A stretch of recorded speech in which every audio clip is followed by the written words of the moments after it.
अथ श्रीशिवकवचं ध्यानम्। वज्रदंष्ट्रं त्रिनयनं कालकण्ठमरिन्दमं सहस्रकरमत्युग्रं वन्दे शम्भुम् उमापतिम्। रुद्राक्षकङ्कणलसत्करदण्डयुग्मः पालान्तरालसितभस्मधृतत्रिपुण्ड्रः पञ्चाक्षरं परिपठन् वरमन्त्रराजं ध्यायन् सदा पशुपतिं शरणं व्रजेथाः। अतः परं सर्वपुराणगुह्यं निःशेषपापौघहरं पवित्रं जयप्रदं सर्वविपत्प्रमोचनं वक्ष्यामि शैवं कवचं हितायते। ऋषभ उवाच नमस्कृत्य महादेवं विश्वव्यापिनमीश्वरं वक्ष्ये शिवमयं वर्म सर्वरक्षाकरं नृणाम्। शुचौ देशे समासीनो यथावत् कल्पितासनः जितेन्द्रियो जितप्राणश्चिन्तयेत् शिवमव्ययम्। हृत्पुण्डरीकान्तरसन्निविष्टं स्वतेजसा व्याप्तनभोऽवकाशम् अतीन्द्रियं सूक्ष्ममनन्तमाद्यं ध्यायेत् परानन्दमयं महेशम्। ध्यानावधूताखिलकर्मबन्धः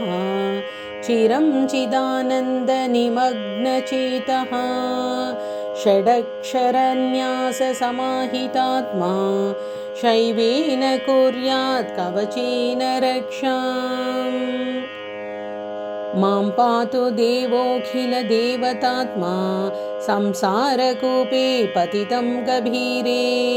तन्नाम दिव्यं परमन्त्रमूलं धुनोतु मे सर्वमघं हृदि स्थम्। सर्वत्र मां रक्षतु विश्वमूर्तिः ज्योतिर्मयानन्दघनश्चिदात्मा अणोरणीयानुरुशक्तिरेकः स ईश्वरः पातु भयादशेषात्। यो भूस्वरूपेण बिभर्ति विश्वं पायात् स भूमिर्गिरिशोष्टमूर्तिः योपां स्वरूपेण नृणां करोति सञ्जीवनं सोऽवतु मां जलेभ्यः। कल्पावसाने भुवनानि दग्ध्वा सर्वाणि यो नृत्यति भूरिलीलः सकालरुद्रोऽवतु मां दवाग्नेः वात्यादिभीतेरखिलाचतापात्। प्रदीप्तविद्युत्कनकावभासो विद्यावराभीतिकुठारपाणिः चतुर्मुखस्तत्पुरुषस्त्रिनेत्रः प्राच्यां स्थितं रक्षतु मामजस्रम्। कुठारकेठाङ्कुशपाशशूल कपालढक्काक्षगुणान्दधानः चतुर्मुखो नीलरुचिस्त्रिनेत्रः पायादघोरो दिशि दक्षिणस्याम्। कुन्देन्दुशङ्खस्फटिकावभासो वेदाक्षमाला वरदाभयाङ्कः त्र्यक्षश्चतुर्वक्त्र उरुप्रभावः सद्योऽधिजातोऽवतु मां प्रतीच्याम्। वराक्षमाला भयटङ्कहस्तः सरोजकिञ्जल्कसमानवर्णः त्रिलोचनश्चारुचतुर्मुखो मां पायादुदीच्यां दिशि वामदेवः। वेदाभयेष्टाङ्कुशटङ्कपाश कपालढक्काक्षरशूलपाणिः सितद्युतिः पञ्चमुखोऽवतान् मां ईशान ऊर्ध्वं परमप्रकाशः मूर्धानमव्यान् मम चन्द्रमौलिः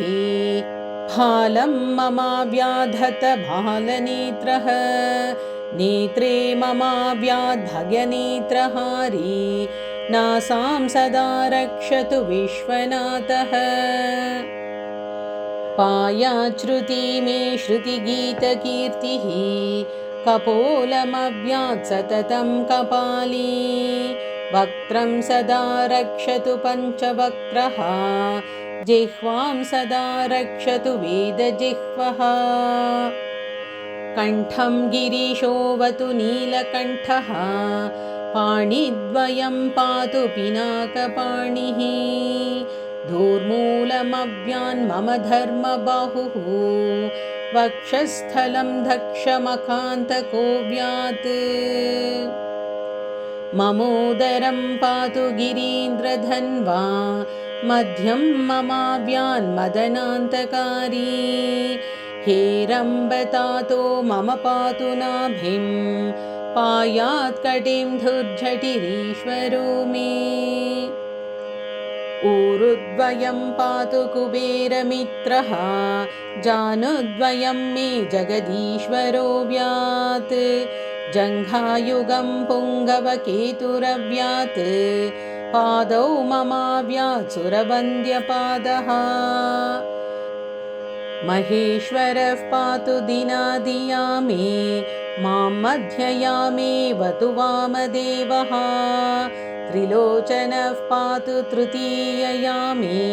वृषध्वजः पातु दिनान्त्यया मे पायान्निषादौ शशिशेखरो मां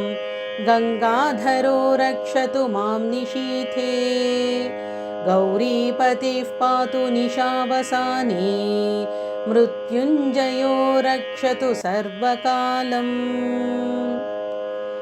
अन्तस्थितं रक्षतु शङ्करो मां स्थाणुः सदा पातु बहिःस्थितं मां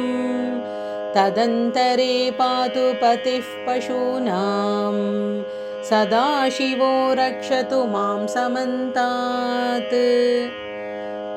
तिष्ठन्तमव्याद्भुवनैकनाथः पायाद्व्रजन्तं प्रमथाधिनाथः वेदान्तवेद्योऽवतु मां निषण्णं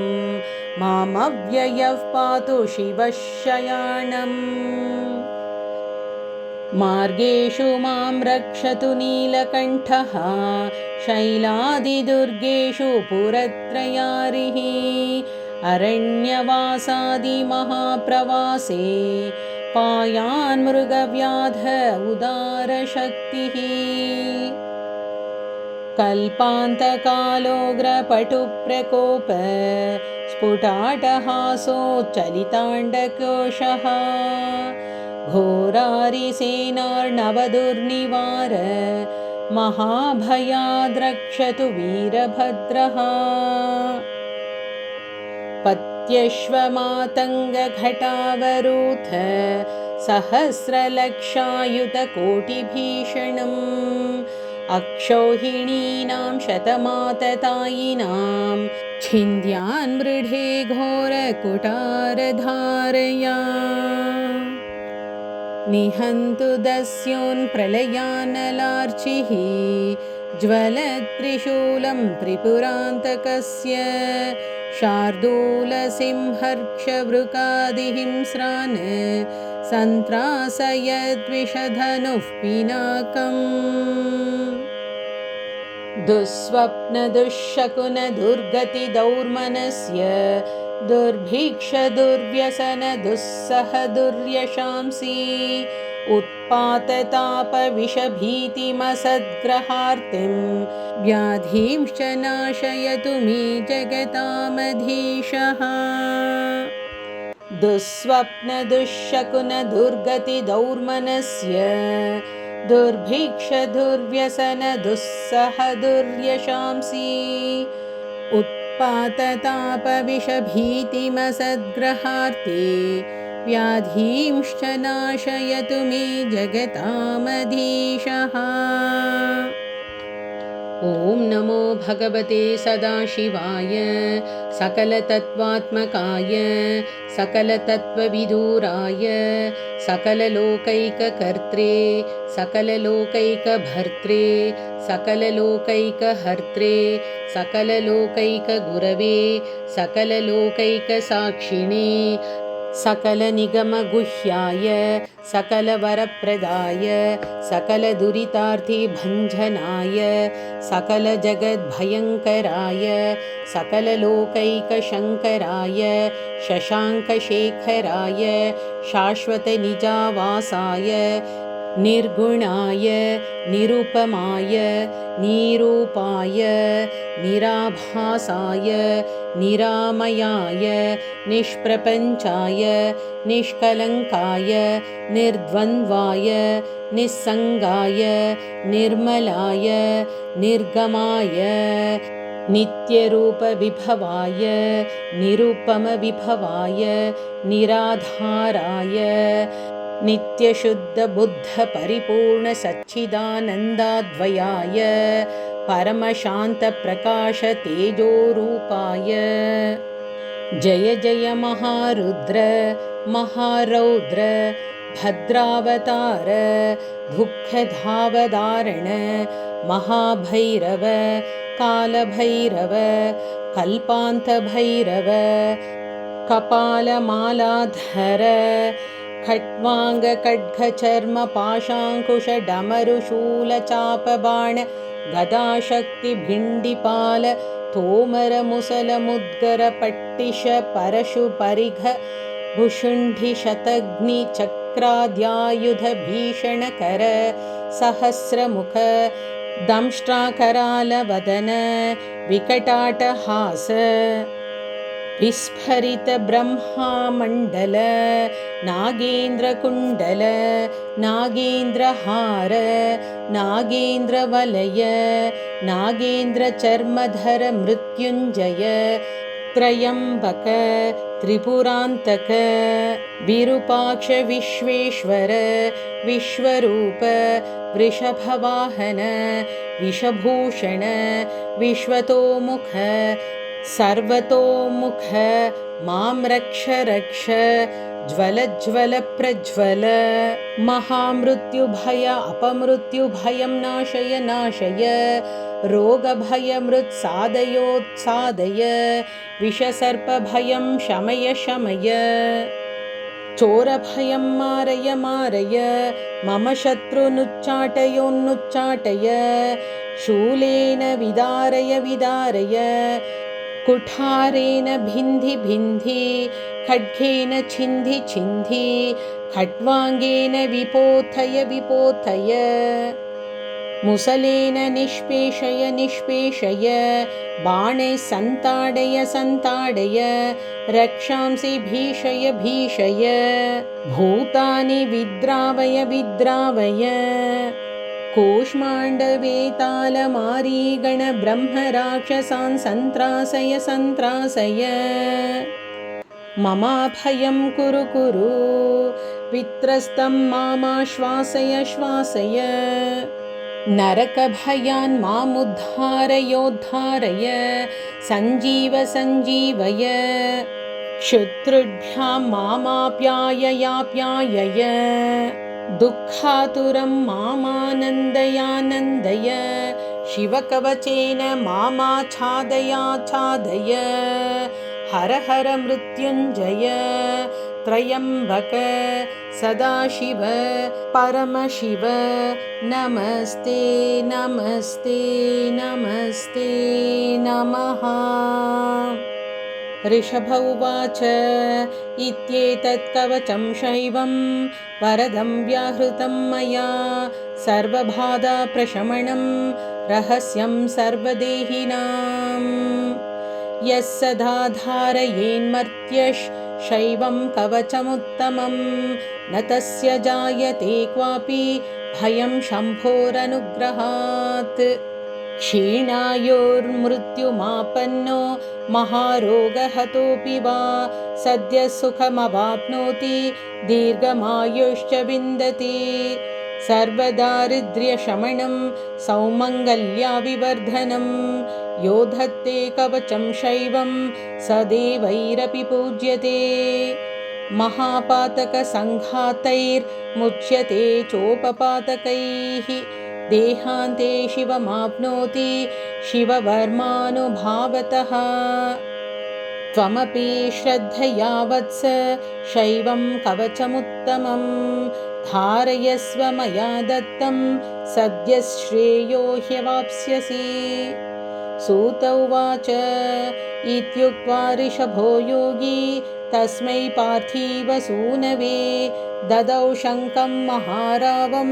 खड्गं चारिनिषूदनम् पुनश्च भस्मं सम्मन्त्र्य तदङ्गं सर्वतो स्पृशत् गजानां 6,000 द्विगुणं च बलं ददौ भस्मप्रभावात् सम्प्राप्य बलैश्वर्यधृतिस्मृतिः स राजपुत्र शुशुभे शरदर्क इव श्रिया तमाह प्राञ्जलिं भूयस् स योगी राजनन्दनम् एष खड्गो मया दत्तस्तपो मन्त्रानुभावतः शितधारमिमं खड्गं यस्मै दर्श्यसि स्फुटं स सद्यो म्रियते शत्रुस् साक्षान् मृत्युरपि स्वयम् अस्य शङ्खस्य निह्रादं ये शृण्वन्ति तवाहिताः ते मूर्छिताः पतिष्यन्ति न्यस्तशस्त्राविचेतनाः खड्गशङ्खाविमौ दिव्यौ परसैन्यविनाशिनौ आत्मसैन्यस्वपक्षाणां शौर्यतेजो विवर्धनौ एतयोश्च प्रभावेन